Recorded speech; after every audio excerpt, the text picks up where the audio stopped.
របាំជាសិល្បៈយុទ្ធកាយវិការជាការសម្ដែងសំខាន់រាប់សិបឆ្នាំកន្លងរូបភាពសិល្បៈនេះបានបណ្ដាជំនាន់សិប្បករសិល្បករនៅវាលរៀបទន្លេគូឡុងអភិរក្សពង្រីកដោយច្រើនរូបភាពក្នុងចំនួននោះមានក្រុមរបាំបញ្ចុងស្រុកមីស្វៀងខេត្តសុកត្រាំងបណ្ដាសមាជិករបស់ក្រុមបានរក្សាតាមវិធីឪពុកផ្ទេឲ្យកូនអ្វីបើដូច្នេះក្តីរយៈពេលជិតនេះដោយសារគ្មានថវិកាធ្វើសកម្មភាពម្ល៉េះហើយក្រុមត្រូវផ្អាកដំណើរការដោយសារការជីវភាពរបស់អ្នកដែលធ្វើសិល្បៈនៅជនបទហ្នឹងមិនទាន់មានលក្ខណៈជាពិសេសគឺជាសេដ្ឋកិច្ច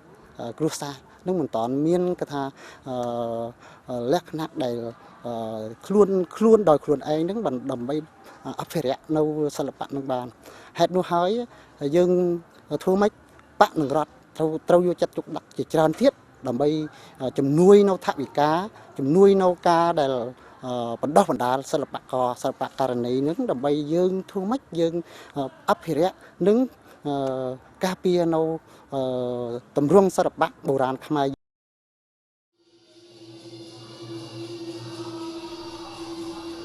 សិល្បៈរបាំយកកាយវិការរាំបង្ហាញខ្លឹមសារម្ល៉េះហើយវាត្រូវការទេពកោសល្យសម្ដែងនិងភាពស្វិតស្វាញមាំមួនរបស់សិល្បករក្នុងល្ខោនរបាំបច្ចុប្បន្នបណ្ដាសិល្បករភាគច្រើនជំនាញខាងសម្ដែងបណ្ដាតួឯកគឺមានអាយុច្រើនហើយម្ល៉េះហើយពិបាករ៉ាប់រងតួសម្ដែងរបស់ខ្លួនឲ្យបានពេញលេញណាស់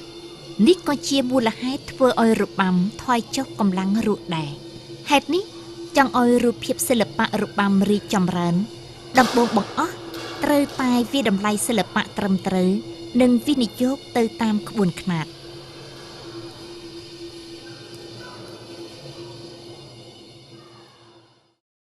ការលំបាកនឹងគឺថាសិល្បករដែលធ្លាប់រំរបាំបុរាណខ្មែរយើងនឹងឆ្លងមករំរបាំក្បាច់របាំរបស់ក្នុងទម្រង់របាំហ្នឹងវាខុសប្លែកគ្នាហេតុអីហេតុនោះហើយការលំបាកគឺថាធ្វើឲ្យសិល្បករដែលសម្ដែងក្នុងទម្រង់សិល្បៈរបាំហ្នឹងត្រូវយល់លក្ខណៈអំពីកាយវិការនិងលក្ខណៈដែលទម្រង់ក្បាច់របាំបុរាណខ្មែរយើងដែលកំពុងតែស្ថិតស្ថេរនឹងខ្ជាប់ខ្ជួនយល់ជាក់លាក់ទៅយើងសម្ដែងបញ្ចេញនៅកាយវិការនឹងវាច្បាស់លាស់ហើយវាអាចធ្វើឲ្យអ្នកគេមើលនឹងគេឃើញថាចំពោះក្បាច់បុរាណខ្មែរនិងក្បាច់របាំក្នុងទម្រង់សិល្បៈរបាំនឹងវាមានខុសប្លែកគ្នាដោយឡែកយល់ឃើញទៅការលំបាកនៃរូបភាពសិល្បៈនេះសិល្បករច្រើនជំនាន់របស់ក្រុមសិល្បៈខ្មែរសុកត្រាំងបានស្វះស្វែងរៀនសូត្រនិងបដូរវេនគ្នាណែនាំឲ្យសិល្បករស្នងបន្តក្នុងពេលវឹកហាត់សិល្បករតែងតែលត់ដំបណ្ដាលទ្ធភាពសម្ដែងក្បាច់គុណនៃបណ្ដាតួអង្គប្រឆាំងត្បិតអីក្នុងល្ខោនរបាំ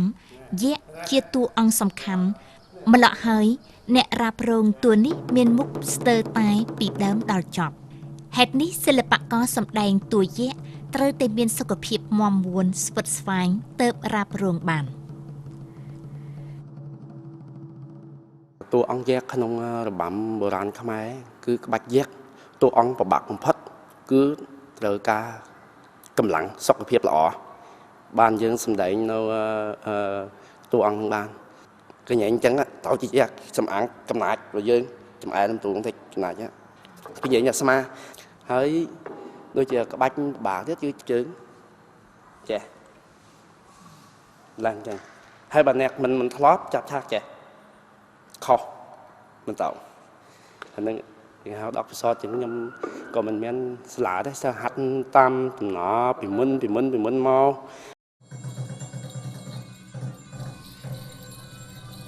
ក្រៅពីបណ្ដាតួសំខាន់តួរារួមក្នុងរបាំ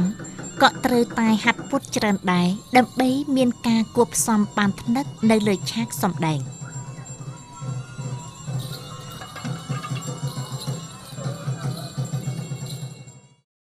ខ្ញុំពាក់ក្បាលមកកត់ជុលពាក់វថប់ខ្លាំងណាស់ ហើយយកសម្ដែងតសម្ដែងឲ្យអស់ពីសមត្ថភាពក៏ដូចជាការហាត់ប៉តចឹងដែរខ្ញុំហាត់ប៉តមានជួនហាត់ហ្នឹងខំហៅឲ្យវាចូលអារម្មណ៍ចូលខ្លួនមានជួនធ្វើមុខធ្វើមាត់ទៀតធ្វើថ្មត់ដូចជាធ្វើអញ្ចឹងបានវាចូលអង្គតួអង្គ ក្បាច់ស្វានេះមានការលំបាកគឺថាយើងហាត់ចេះកលុចលះលហួនណាស្វាវាលីមលើងវាមានការកលុចបានវារករបៀបដើម្បីសម្រាប់បានពួកយក្សបានន័យថាយើងចង់រំឲ្យរស់រវើកពេលព្រលឹមយើងហាត់វឹកគួនយើងហាត់ឲ្យជាប់ឲ្យមុំតំគឺថាដូចជាក្បាច់មួយណាត្រូវតែឲ្យជីងលេងគេថាក្បាច់មេក្បាច់របស់វា យៈស្វាព្រះរាមជាបណ្ដាតួអង្គតែងតែមានវត្តមានក្នុងបណ្ដាឈុតដកស្រង់ពីរបាំបច្ចុប្បន្នភាពខុសគ្នានៃតួអង្គនីមួយស្ដែងឡើងនៅលើក្បាច់គុណនិងចង្វាក់ញាប់យឺតក្នុងឆាកនីមួយហេតុនេះសិល្បករត្រូវតែចេះគួបផ្សំរវាងលទ្ធភាពនិងបទពិសោធន៍ប៉ុន្មានឆ្នាំជិតនេះសិល្បករវ័យក្មេងច្រើនរូបរបស់ក្រុមសិល្បៈខ្មែរខេត្តសុបត្រាំងមានឱកាសជិតដិតនឹងសិល្បៈរបាំ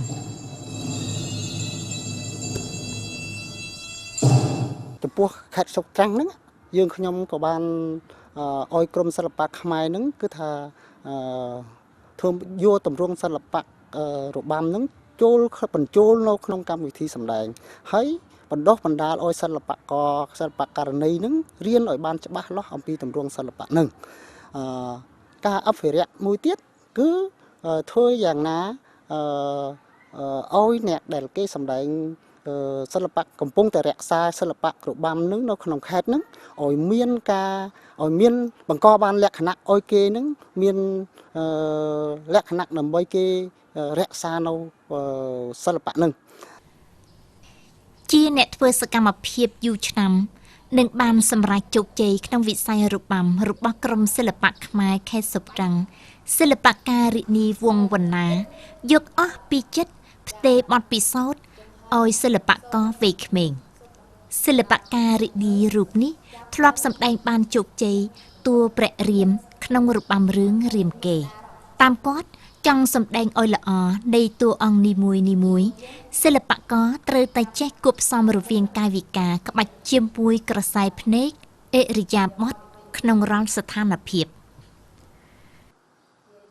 ក្បាច់របាំគេមានទាំងដូចថាមានឃ្លាប្រកេកន្លែងពិបាកត្រូវធ្វើក្បាច់អីហៅឈ្មោះអីកន្លែងសបាយត្រូវធ្វើក្បាច់អីហើយហៅឈ្មោះស្អីយើងត្រូវតែចាំដល់ចាំនឹងហើយអាចនឹងយើងធ្វើបានហើយបើមិនចាំពិបាកណាស់ឥឡូវហ្នឹងបងមានដូចថាផ្ទេមកក្បាច់ហ្នឹងឲ្យប្អូនស្រីដើរក្នុងតួព្រះរាមនឹងវិញម្ល៉េះហើយបងប្រឹងហាត់ប្រឹងអង្គប់បងពុតពីដៃពុតពីជើង បងដូចថាបង្ហាត់តាំងពីក្បាច់ពុតធ្នូរបៀបណាវាយជាមួយនឹងយៈរបៀបណាសំខាន់ផិតគឺ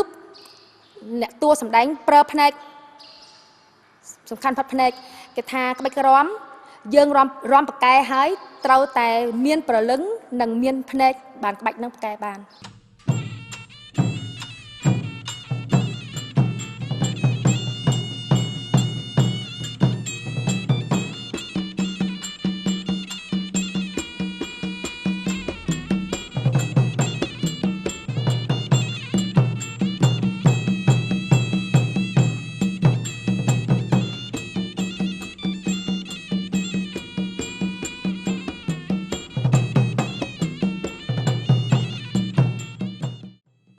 វិធានការដែលយើងយើងរក្សានិងពង្រីកវប្បធម៌ហ្នឹងសិល្បៈហ្នឹងយើងត្រូវទីមួយខ្ញុំឃើញថាយើងត្រូវយកសិល្បៈហ្នឹងបញ្ចូលក្នុងសាលារៀនឲ្យកូនចៅខ្មែរយើងគឺពិសេសគឺនៅសាលាអន្តេវិសិទ្ធ ដើម្បីឲ្យកូនខ្មែរយើងសិស្សខ្មែរយើងបានរៀនសូត្រអំពីសិល្បៈរបាំហ្នឹងទី2ទៀតយើងត្រូវបង្កលក្ខណៈឲ្យ អ្នកដែលធ្វើសិល្បៈនឹងដូចជាសិល្បករសិល្បករនីក្នុងស្រុកក្នុងភូមិស្រុកហ្នឹងត្រូវឲ្យគេនឹងមានការទៅសម្ដែងឲ្យបានច្រើនសម្ដែងចែកជូនឲ្យមហាជន អភិរក្សនិងលើកតម្កើងលក្ខណៈល្អស្អាតនៃរូបភាពល្ខោនរបាំជាសំណូមពរចាំបាច់របស់ជនរួមជាតិខ្មែរណាមបូដោយភារកិច្ចនិងសេចក្តីស្នេហាសិល្បៈសិល្បករសិប្បករនៅបណ្ដាខេត្តបានប្រឹងប្រែងនាំយករបាំទៅបម្រើក្នុងបណ្ដាពិធីបុណ្យទោះជាដូច្នេះក្តីដើម្បីបន្តរក្សានិងបង្ហាត់បង្រៀនឲ្យមានក្បួនខ្នាតក្រៅពីតួនាទីចម្បងរបស់សិល្បករក៏ចាំបាច់ត្រូវមានរបបជំនួយពីផ្នែកវប្បធម៌ផងដែរ